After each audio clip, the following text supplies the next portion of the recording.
October 15, 1973. Harold Brennan extended his hand to Steve McQueen at the Meridian Pictures wrap party. McQueen looked at it like it was diseased. "I don't shake hands with men who destroy lives for profit," McQueen said. 300 industry insiders watched in silence.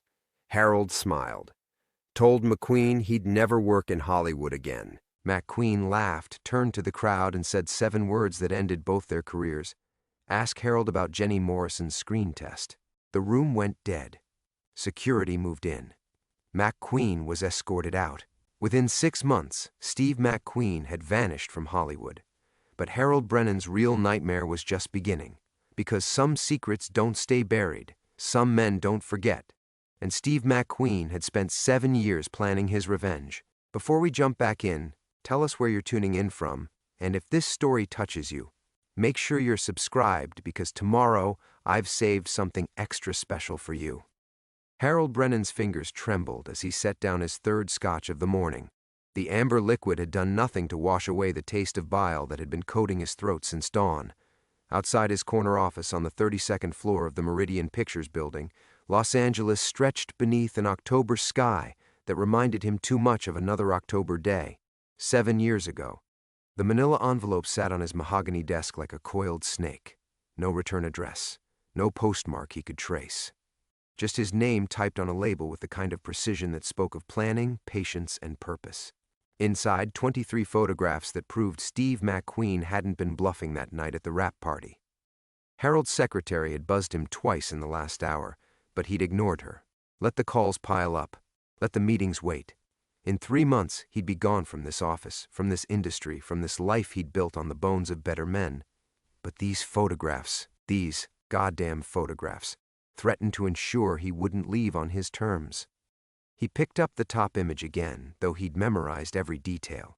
Jenny Morrison, 19 years old, mascara streaked down her cheeks, dress torn at the shoulder.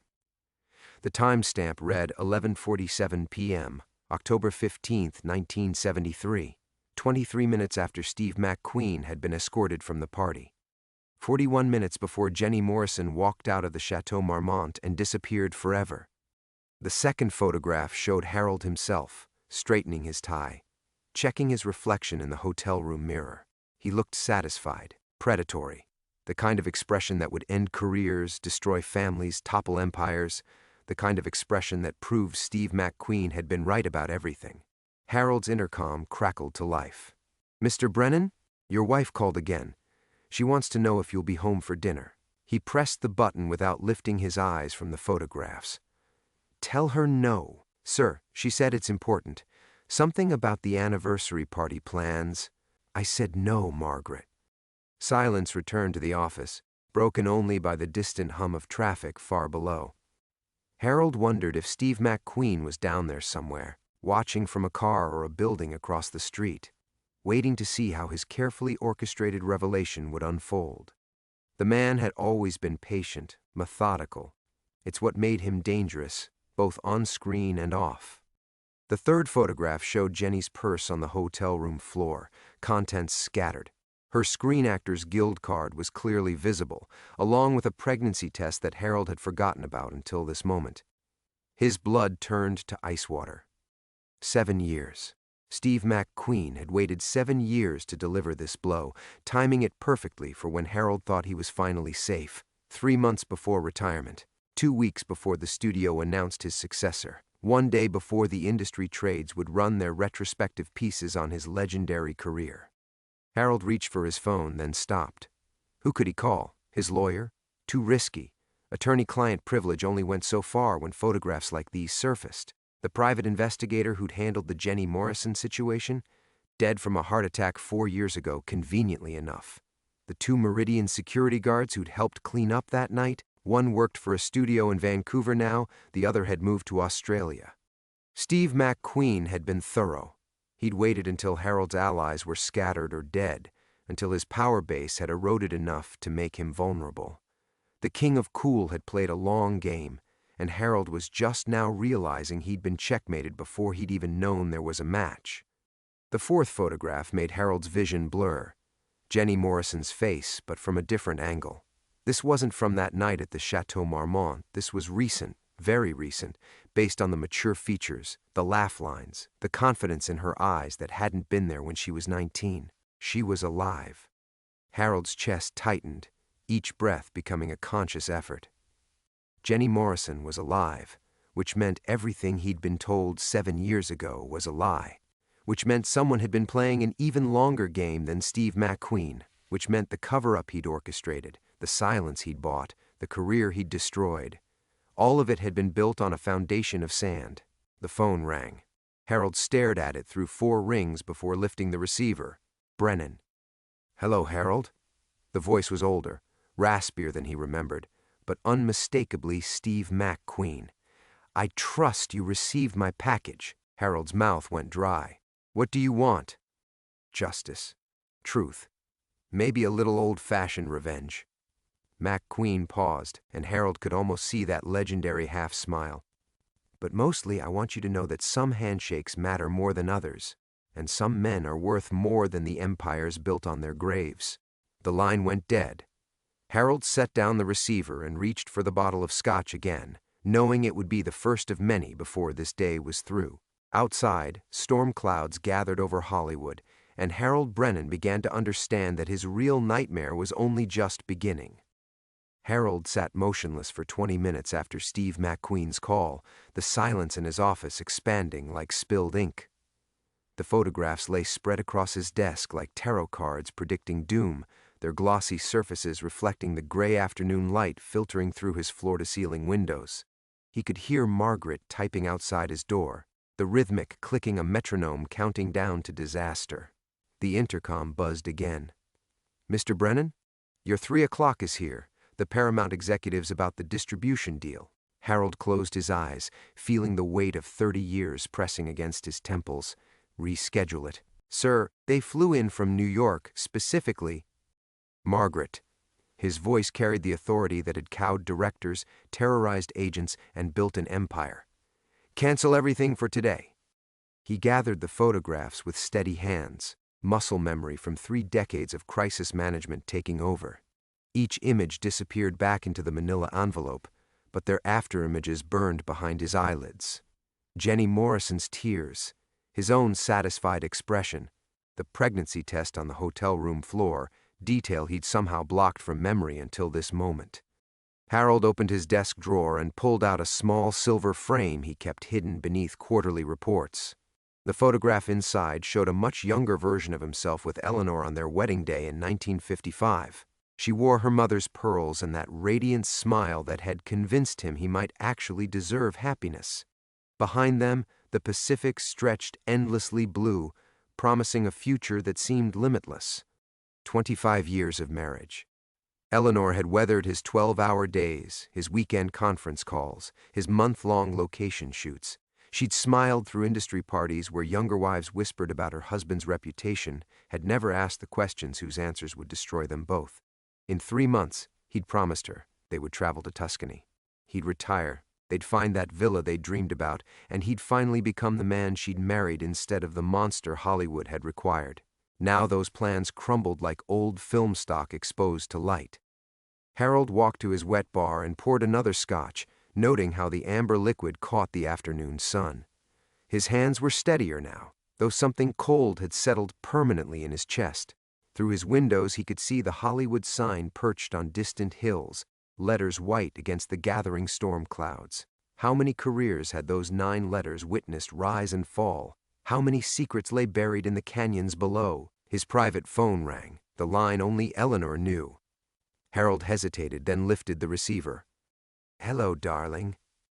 Eleanor's voice carried that warm musicality that had first attracted him at a studio Christmas party in 1954. "I know you're busy, but I wanted to confirm dinner with the Richardsons tomorrow. Susan is flying in from San Francisco specifically to see us." Harold remembered Susan Richardson, Eleanor's college roommate, the one who'd become a federal prosecutor. Sharp eyes, sharper mind, the kind of woman who'd recognize guilt from across a crowded room. "I might be tied up," he said carefully.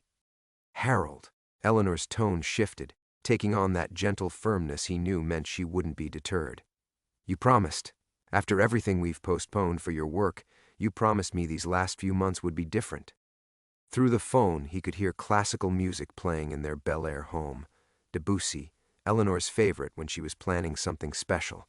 She was probably arranging flowers from their garden, wearing that cream silk blouse he'd bought her for their anniversary, creating beauty while he sat surrounded by evidence of his ugliness. Of course, he heard himself say, "Tomorrow night. Perfect. I love you, you know that?" Eleanor's voice softened. "Sometimes I feel like we're finally getting back to who we used to be, before all this Hollywood madness consumed everything." The line went quiet except for Debussy's gentle notes. Harold closed his eyes, memorizing the sound of contentment in his wife's voice, knowing it might be the last time he'd hear it. "I love you, too," he whispered. After Eleanor hung up, Harold remained at his window as shadows lengthened across Los Angeles. Streetlights began flickering on, creating a glittering carpet that stretched to the ocean. Somewhere in that sprawling city, Steve McQueen was planning his next move. Somewhere, Jenny Morrison lived under whatever name she'd chosen, carrying secrets that could detonate Harold's carefully constructed life. The manila envelope seemed to pulse on his desk like a living thing. Harold understood now why McQueen had waited so long. The actor had studied his target, learned what mattered most, identified the precise pressure points that would cause maximum devastation. It wasn't just about revenge. It was about justice served with surgical precision. Margaret's voice drifted through the intercom one final time. "Good night, Mr. Brennan. I've rescheduled your appointments through Friday." "Thank you, Margaret." Harold poured one more scotch and settled back in his leather chair, watching night claim Hollywood. Tomorrow, he would have dinner with Eleanor and her prosecutor friend. Tomorrow, he would smile and play the role of distinguished studio executive preparing for peaceful retirement. But tonight belonged to ghosts, and Harold Brennan finally understood that some handshakes, like some sins, echo across decades. The scotch had long since turned warm in Harold's glass when the second envelope arrived. Margaret had left hours ago, the building's cleaning crew had finished their rounds, and Harold sat alone in his darkened office, watching the city's lights blur through exhaustion and alcohol. He'd been replaying that October night in 1973, trying to remember details that might save him, when the soft knock came at his door. "We're closed," he called out, his voice hoarse. The knocking persisted. 3 measured taps, a pause, then 3 more. Harold frowned. Security should have locked down the building by now. He walked to his door and peered through the frosted glass, but saw only shadows in the hallway beyond. When he opened the door, no one was there. Just another manila envelope on the carpet, this one thicker than the first. Harold's name was written across it in careful script, not typed this time, but handwritten in blue ink that seemed to shimmer under the fluorescent lights. Harold's pulse hammered against his collar as he carried the envelope back to his desk. His hands shook as he broke the seal and withdrew its contents. More photographs, but also something else. A letter, folded carefully around what appeared to be a cassette tape.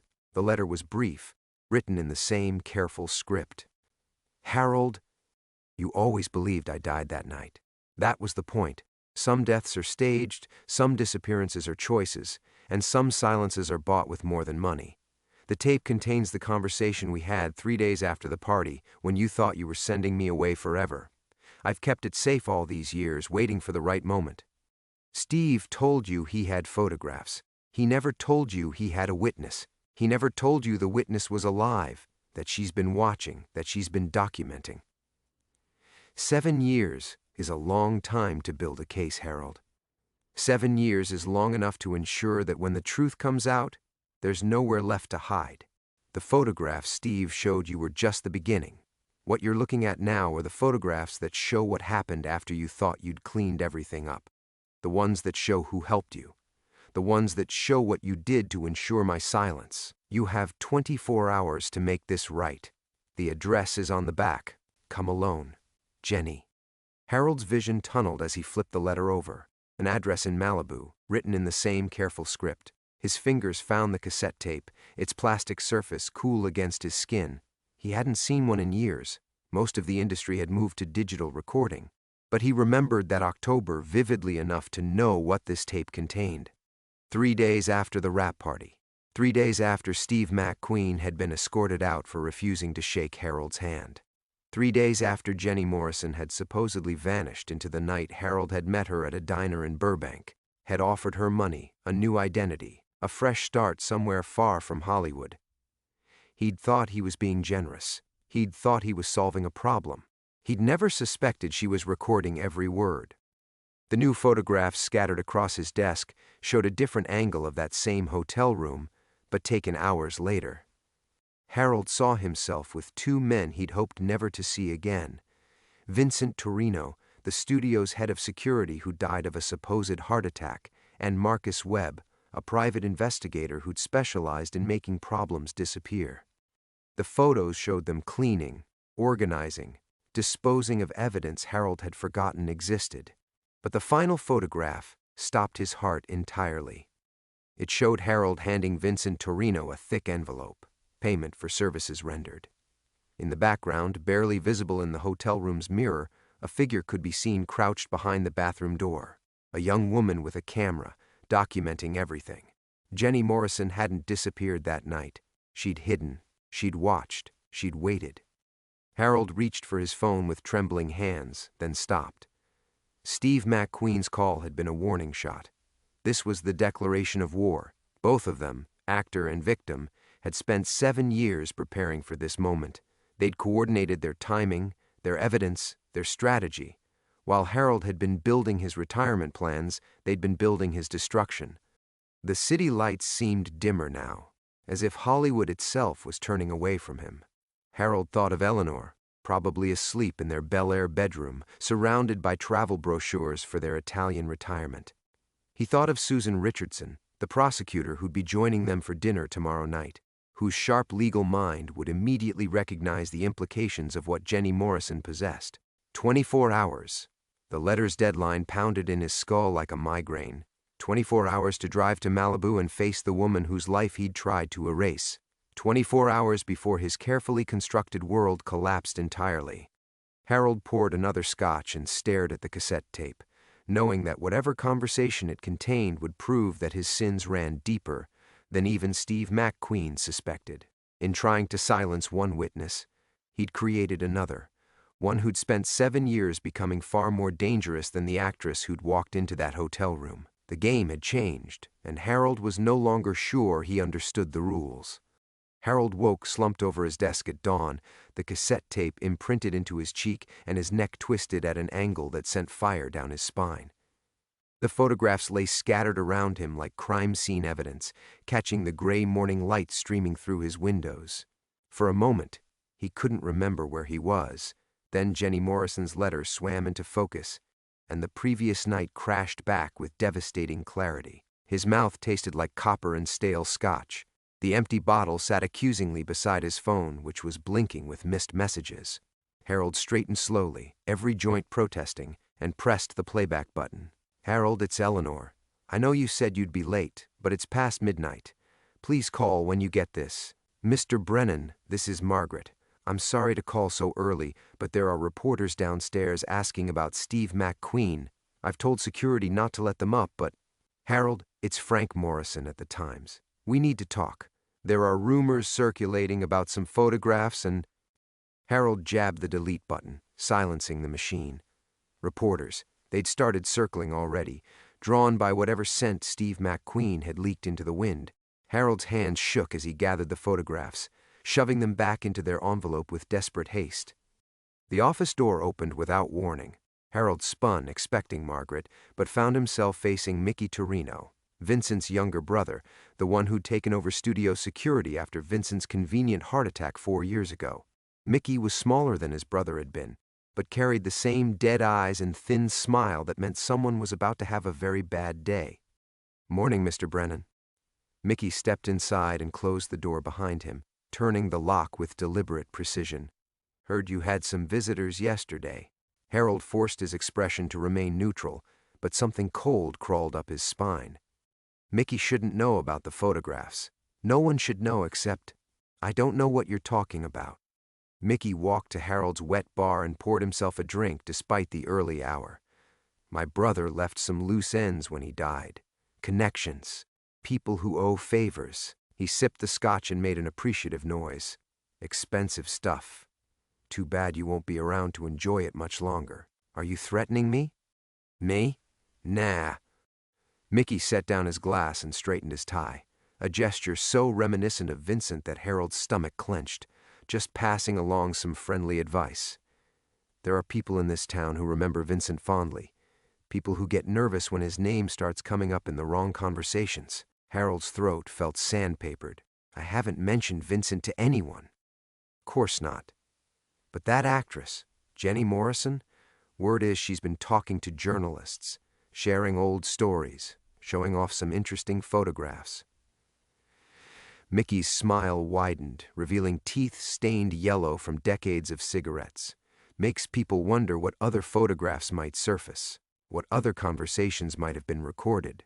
The cassette tape felt like it was burning through Harold's desk drawer. What do you want? Nothing from you, Mr. Brennan. You're yesterday's news. Old man heading for retirement, right? But some folks want to make sure you reach that retirement in one piece.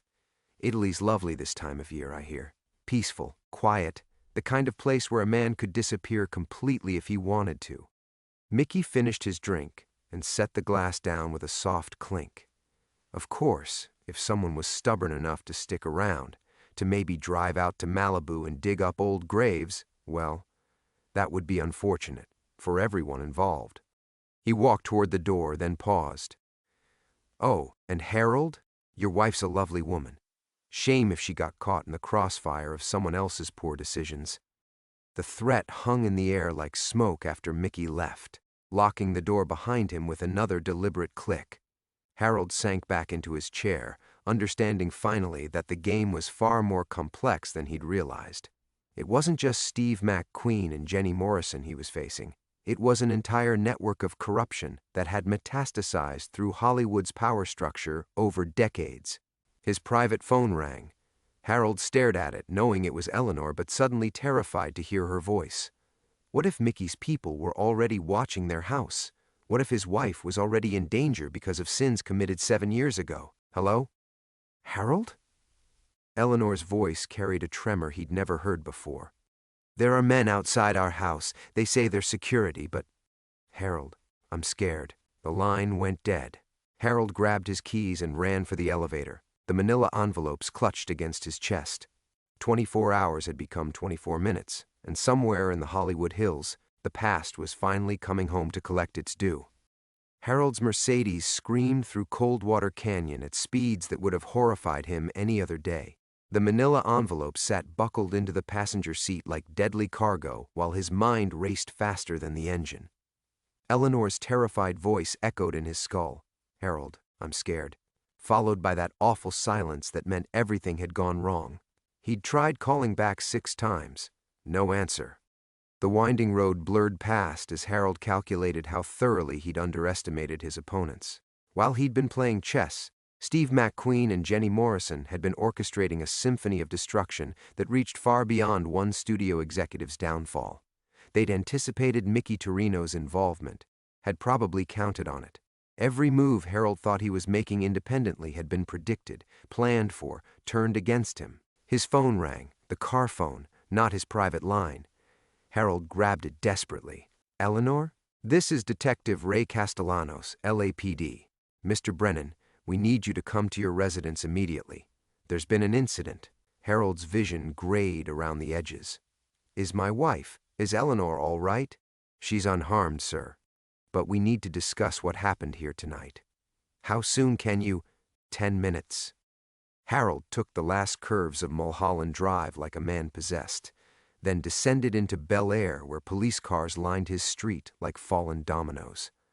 Red and blue lights painted his neighbors' mansions in carnival colors, while uniformed officers directed traffic around news vans that had somehow materialized in the hour since Mickey Torino's visit. The circus had found his address. Detective Castellanos was waiting in Harold's driveway, a compact man with intelligent eyes who looked like he'd seen enough Hollywood scandals to recognize another one brewing. Mr. Brennan? Your wife is inside with my partner. She's shaken but physically fine. What happened? 2 men approached your house around 9 p.m., claiming to be private security hired by your studio. When Mrs. Brennan questioned them, they became aggressive, She locked herself in the bedroom and called 911, then tried to call you. Castellanos studied Harold's face carefully. The men fled when they heard sirens. But Mr. Brennan, your wife mentioned something interesting. She said this might be connected to some photographs you received yesterday. Harold's mouth went dry. Eleanor knew about the photographs, which meant she'd been watching, worrying, probably losing sleep while he'd been drowning in scotch and self-pity. I can explain. I hope so. Because those news vans aren't here by coincidence. Someone leaked your address, told them to expect a story. Someone wanted witnesses to whatever was supposed to happen here tonight. The detective's words hit Harold like physical blows. This wasn't random intimidation, it was theater. Jenny Morrison and Steve McQueen had orchestrated Eleanor's terror as a public spectacle, ensuring that whatever came next would play out under media scrutiny. They'd transformed his wife into a prop in their revenge fantasy. I need to see Eleanor.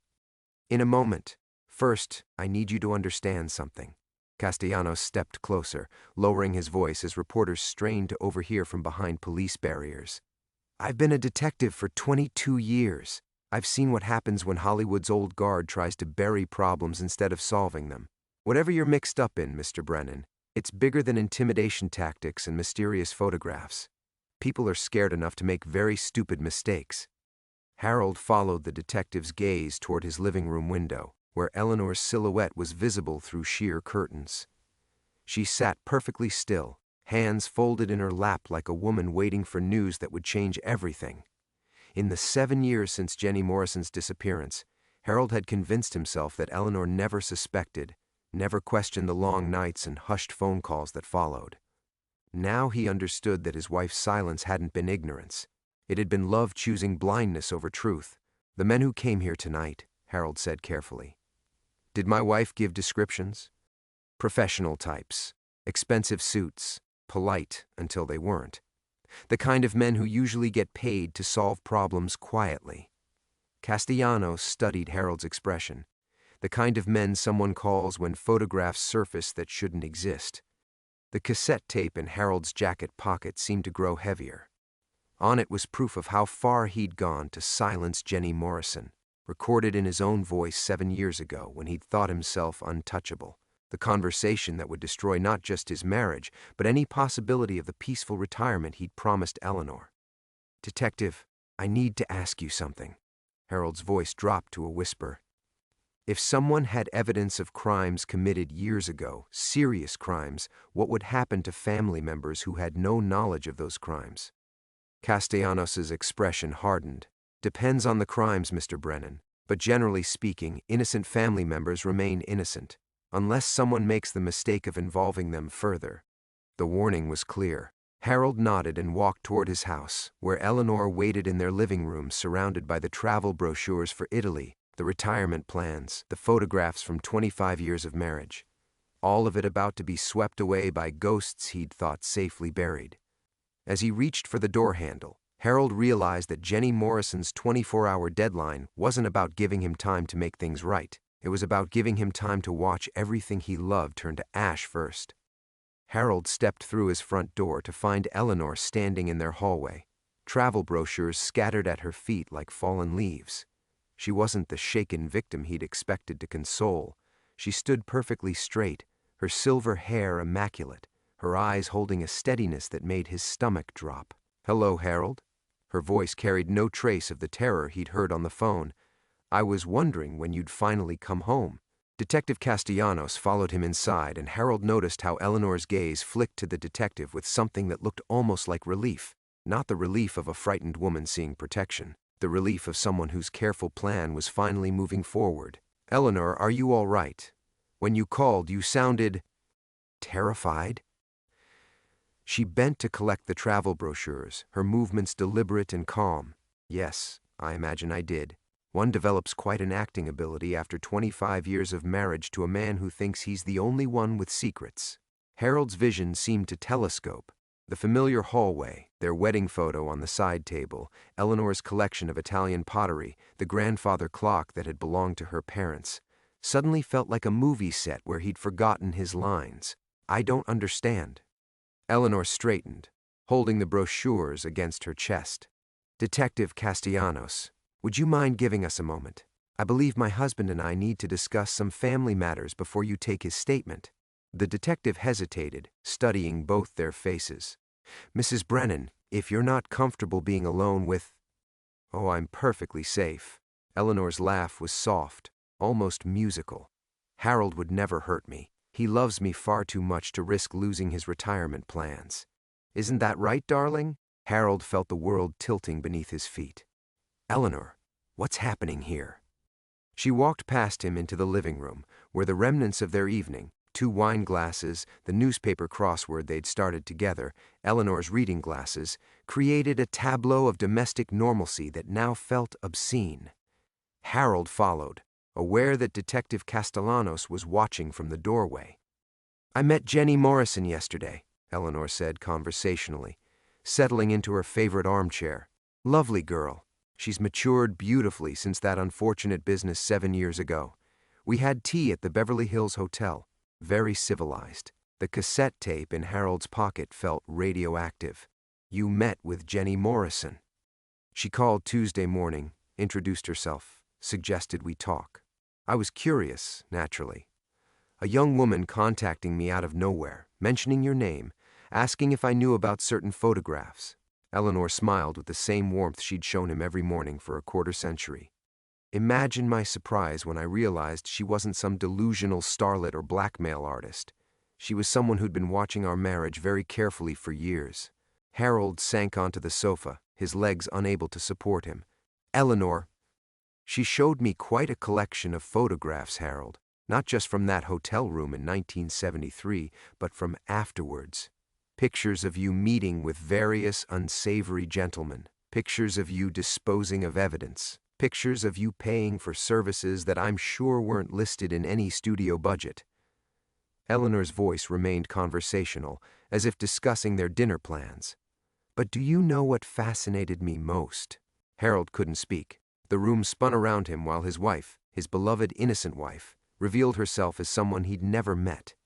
She had photographs of our house, taken over the years, pictures of you burning papers in our fireplace, pictures of you burying something in our garden, something I now realize wasn't the cat we told the neighbors about. Eleanor leaned forward slightly. She's been watching us, Harold, watching me, documenting how I watered the roses over that particular patch of earth, how I never questioned why the soil was so rich there, how I never asked why you insisted on doing all the gardening yourself. The truth crashed over Harold like a physical force. Jenny Morrison hadn't just survived. She'd been studying his entire life, mapping his vulnerabilities, identifying every person he cared about, and Eleanor hadn't been an innocent bystander in his corruption. She'd been an unwitting accomplice, complicit in ways she was only now discovering. The men who came here tonight, Harold whispered, were Jenny's associates, yes. The whole scene was performance art, really. We needed Detective Castellanos to see you panicked, desperate, rushing home to protect your innocent wife. Eleanor's smile never wavered, because when you disappear tomorrow, when you drive to Malibu to meet Jenny and simply never come home, I'll be the grieving widow who cooperated fully with the investigation. Detective Castellanos stepped into the room. Mrs. Brennan, I think we've heard enough. Harold looked between them and understood that his 25-year marriage had been a lie. Not because Eleanor had been deceiving him, but because his sins had poisoned everything they'd built together, turning his wife into an accessory to murder she'd never known she was committing. You're not innocent, he breathed. Eleanor's expression finally cracked, revealing something broken underneath. Neither are you, darling. The difference is, I'm going to survive this. Harold stared at his wife as the implications crystallized with terrifying clarity. Eleanor wasn't just betraying him, she was orchestrating his destruction with the same methodical precision she'd brought to 25 years of managing their household. The woman who'd arranged dinner parties for studio executives, who'd smiled through charity galas while he made backroom deals that destroyed careers, had been absorbing every detail of his corruption. How long have you known? Harold's voice cracked like an adolescent's. Eleanor rose from her chair with fluid grace, moving to the mantelpiece where their wedding photo sat among Italian pottery she'd collected during happier trips abroad. I've suspected for years, Harold. The phone calls that ended when I entered rooms. The way you'd disappear for hours after premieres, claiming studio emergencies. The cash withdrawals from accounts I wasn't supposed to know about. She touched the wedding photo with one finger, but I didn't know the specifics until Jenny showed me what you did to that girl in 1973. Detective Castellanos remained silent in the doorway, his presence both protective and predatory. Harold realized the detective wasn't here to investigate. He was here to witness the final act of a performance that had been planned down to the smallest detail. The cassette tape, Eleanor continued, turning from the mantelpiece with eyes that held no trace of the woman he'd shared breakfast with that morning. The one in your jacket pocket right now. Jenny told me about that too. Your conversation with Vincent Torino about disposing of evidence. Your discussion of how to make a young woman's disappearance look voluntary. Harold's hand moved involuntarily toward his pocket, confirming what Eleanor already knew. The gesture felt like signing his own death warrant. She's not just alive, Harold. She's been planning this for 7 years, building a case, collecting evidence, studying everyone connected to what happened that night. Eleanor's voice carried an awful admiration. She knows about the studio executives who helped cover it up, the journalists who killed stories, the coroner who falsified reports about that other girl, the one they found instead. The room temperature seemed to drop 20 degrees. What other girl? Eleanor's laugh was brittle as winter glass. Oh, darling. Did you really think Jenny Morrison was the only victim? Did you believe Vincent Torino when he told you they'd handled everything quietly? Jenny Morrison escaped that hotel room. Some other poor girl didn't. The truth hit Harold like a physical blow. The body found 3 days later in a Hollywood Hills ravine, identified as a runaway from Phoenix, had been staged. While Harold had spent 7 years believing Jenny Morrison was dead, buried in his garden, she'd been alive, and an innocent girl had died in her place. You've been watering roses over a stranger's grave, Eleanor said softly, telling me how beautiful they bloomed each spring, making me complicit in murder I didn't even know I was committing. Harold looked at his wife, really looked at her, and saw 25 years of careful performance crumbling away. The devoted spouse, the perfect studio wife, the woman who'd never asked uncomfortable questions because she'd been too afraid of the answers. Underneath was someone harder, smarter, infinitely more dangerous than he'd ever suspected. What do you want from me? Harold whispered. Nothing anymore. Eleanor walked to the window, gazing out at the police cars and news vans. Jenny wants you at Point Doom tomorrow at sunset. Alone. She says Steve McQueen will be waiting. Steve McQueen is dead. Is he? Eleanor turned back to Harold, and for the first time her composure wavered slightly. Jenny showed me recent photographs, Harold. A man who looks remarkably like McQueen, living quietly in Mexico under another name. Apparently, faking your own death isn't as difficult as one might think when you have friends with the right connections. The final piece of the puzzle clicked into place. Steve McQueen hadn't died of cancer in 1980. He'd disappeared, just as Jenny Morrison had disappeared, waiting for the moment when Harold was most vulnerable to strike back. His retirement party, his moment of triumph, had been the opening move in a game Harold never realized he was playing. They're going to kill me, Harold said, and was surprised by how calm his voice sounded. Perhaps, or perhaps they'll offer you a choice. Eleanor's smile returned, cold and perfect. Jenny was quite specific about that. You'll have options, she said, the same options you gave her 7 years ago. Detective Castellanos cleared his throat. Mr. Brennan, I think it's time we had that conversation about the photographs. Harold looked between his wife and the detective, understanding finally that there was no escape, no clever maneuver that would save him. Jenny Morrison and Steve McQueen had spent 7 years building an inescapable trap, and Eleanor, his Eleanor, had become their willing executioner. The grandfather clock in the hallway chimed midnight, marking the beginning of Harold's final day. Harold stared at the detective's expectant face while his world collapsed into fragments of betrayal and revelation. The cassette tape in his pocket felt like a loaded gun, and Eleanor's transformed presence beside him radiated a cold satisfaction that made his skin crawl. 25 years of marriage had been built on lies. Not the lies he'd told her, but the lies she'd told herself to survive loving a monster. The photographs, Detective Castellanos repeated, stepping closer. Jenny Morrison showed you quite a collection, didn't she, Mrs. Brennan? Eleanor nodded, her composure returning like armor sliding back into place. Comprehensive documentation spanning 7 years, Detective. Harold's activities have been rather meticulously recorded. Harold found his voice, though it emerged as a stranger's whisper. You planned this, all of it. The threats tonight, bringing the police here, the media circus outside. He looked at Eleanor with something approaching awe. You've been planning this for months. Since the moment Jenny Morrison called me.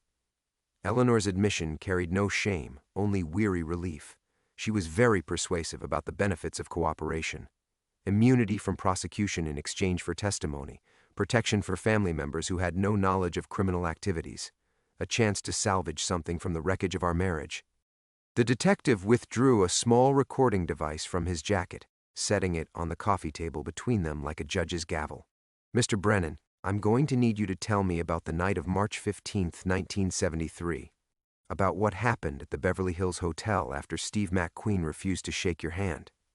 Harold's throat constricted. The memory rose unbidden. McQueen's contemptuous dismissal, the rage that had followed, the phone call to Vincent Torino that had set everything in motion. He'd been drunk on power and humiliation, demanding satisfaction from the one actor who'd never shown him proper respect. I can't do this, Harold said, standing abruptly. The room spun around him, family photos and Italian pottery blurring into accusatory faces. Eleanor, please. Whatever they've promised you, whatever deal you think you've made, sit down, Harold. Eleanor's voice cut through his panic with surgical precision. There's more you need to hear. She moved to their desk in the corner, withdrawing a manila envelope identical to the one Harold had received the previous morning. Inside were photographs, but not the hotel room images he expected. These showed a young woman, alive, healthy, standing outside a modest house in what looked like suburban Mexico. Jenny Morrison, photographed 2 weeks ago, Eleanor said, spreading the pictures across the coffee table. She's 31 now, married to a local teacher, expecting her first child. She's built quite a nice life for someone who was supposed to be dead. Harold sank back onto the sofa, studying the images. The girl from 1973 had become a woman of quiet dignity, her face holding traces of the terror she'd survived, but also strength Harold had never imagined she possessed. In one photograph, she stood beside a man whose profile made Harold's blood freeze. Steve McQueen. Older, grayed, wearing simple clothes that couldn't disguise the predatory grace that had made him a star. Very much alive. He's been protecting her all these years, Eleanor continued. After you tried to have her killed, McQueen helped her disappear. Faked his own death when the cancer story became convenient cover. They've been waiting, Harold. Waiting for the perfect moment to destroy you. Detective Castellanos leaned forward. Mr. Brennan, we have evidence that you conspired to commit murder in 1973, that you covered up the death of an innocent woman whose body was used to stage Jenny Morrison's disappearance. We have recordings, financial records, testimony from surviving members of Vincent Torino's organization. Harold pulled the cassette tape from his pocket, staring at it as if it were a venomous snake. His own voice was trapped inside, confessing to crimes that would send him to prison for the rest of his life. But looking at the photographs of Jenny Morrison, alive, safe, building the life he'd tried to steal from her, he felt something unexpected. Relief. The burden he'd carried for 7 years, the nightmares that had plagued his sleep, the constant fear of discovery. It was ending. Not the way he'd planned, not with the peaceful retirement he'd promised Eleanor, but with a reckoning that was overdue. She wants to meet with me, Harold said quietly. Tomorrow at Point Doom. She wants you to choose, Eleanor corrected. The same choice you gave her 7 years ago. Run or die. Harold looked at his wife one final time, seeing the woman she'd become through exposure to his poison. Strong enough to survive his destruction, clever enough to save herself, broken enough that love had curdled into something indistinguishable from justice. No, he said, pressing the cassette tape into Detective Castellanos' hand. I'm done running. For the first time in 30 years, Harold Brennan chose to face the truth of what he'd become. Detective Castellanos pocketed the cassette tape with the careful reverence of a priest handling sacred relics. Harold watched his confession disappear into official custody and felt the last threads of his constructed life dissolve. The recording would play in courtrooms, be transcribed in depositions, become evidence exhibits that would outlive everyone in this room. His voice, admitting to conspiracy and murder, would echo through legal proceedings for years. "I'll need you to come with me, Mr. Brennan," the detective said, though his tone suggested this was courtesy rather than request. "We have several hours of questions ahead of us." Harold nodded, surprised by the steadiness of his own breathing. For 7 years, every phone ring had triggered panic. Every unexpected visitor had promised exposure. Now that the moment had arrived, he felt only exhaustion and an odd gratitude that the performance was finally ending. Eleanor stood by the window, silhouetted against the chaos of news vans and police cars. She'd orchestrated this spectacle with the same attention to detail she'd brought to their dinner parties, ensuring maximum visibility for Harold's downfall. The neighbors would watch him led away in handcuffs. Tomorrow's headlines would dissect his empire's collapse. The industry he'd ruled through fear would feast on his destruction. "Eleanor," Harold said as Castellanos moved toward the hallway. She turned, and for a moment he glimpsed the woman he'd married, vulnerable, hopeful, believing in the possibility of love without conditions. Then her expression hardened back into the mask she'd perfected during their conversation. "Don't expect me to visit you, Harold. Whatever prison they send you to, whatever sentence you serve, consider our marriage dissolved effective tonight." The words should have devastated him, but Harold felt only a dull acceptance. Their marriage had died years ago, poisoned by secrets that had transformed Eleanor from accomplice to executioner. He'd made her complicit in horrors she'd never chosen, forced her to water roses over a stranger's grave while believing herself innocent. "I'm sorry," he said, meaning it completely for perhaps the first time in decades. "For all of it. For what I made you become." Eleanor's laugh was bitter as winter coffee. "You didn't make me anything, Harold. I chose to survive loving you. I chose to build a life with someone who destroyed people for sport. Those were my decisions." The detective's hand settled on Harold's elbow with gentle firmness. "We need to go, Mr. Brennan." As they walked toward the front door, Harold took inventory of the life he was leaving behind. The grandfather clock that had belonged to Eleanor's parents, marking time that had run out. The wedding photo on the side table, capturing a moment of happiness that had curdled into mutual destruction. The Italian pottery Eleanor had collected during trips that now seemed like scenes from someone else's marriage. Outside, camera flashes exploded like artillery fire. Reporters shouted questions that blended into incomprehensible noise, while photographers documented every step of Harold's perp walk. He kept his eyes forward, refusing to provide the dramatic shots they craved. Let them remember him as unremarkable, a tired man in an expensive suit who'd finally run out of places to hide. The police car's interior smelled of disinfectant and desperation. As they pulled away from his Bel Air home, Harold caught a final glimpse of Eleanor in the living room window. She stood motionless, watching his exit with the same detached interest she might show a mildly engaging television program. Tomorrow she would begin dismantling their shared life, selling properties, changing bank accounts, rebuilding herself into someone who'd never been married to a monster. Point doom. Jenny Morrison and Steve McQueen would wait there tomorrow evening, expecting Harold to fulfill his half of whatever bargain Eleanor had negotiated. But there would be no dramatic confrontation, no final showdown between old enemies. Harold would spend tomorrow in an interrogation room, confessing to crimes that would ensure he died in prison. The irony wasn't lost on him. He'd spent 30 years destroying careers, ruining lives, wielding power like a weapon against anyone who challenged his authority. Now his empire would collapse not through dramatic revelation, but through simple paperwork, police reports, court filings, plea agreements that would unravel everything he'd built. Detective Castellanos drove in comfortable silence, occasionally glancing at Harold in the rearview mirror.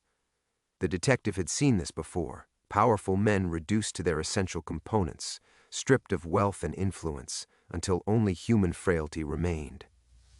Harold represented nothing special. Just another criminal whose luck had finally expired.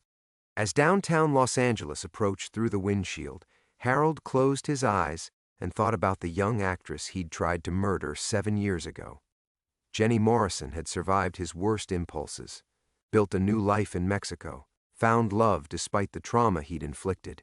Her child would grow up never knowing how close its mother had come to destruction, never understanding that monsters like Harold Brennan existed in the world. Perhaps that was justice enough. Harold would disappear into the prison system while Jenny Morrison raised her family in peace. Steve McQueen would continue his quiet exile, having orchestrated perfect revenge without throwing a single punch or firing a shot. The car pulled into the police station parking garage, and Harold Brennan's career as Hollywood's most ruthless studio executive officially ended.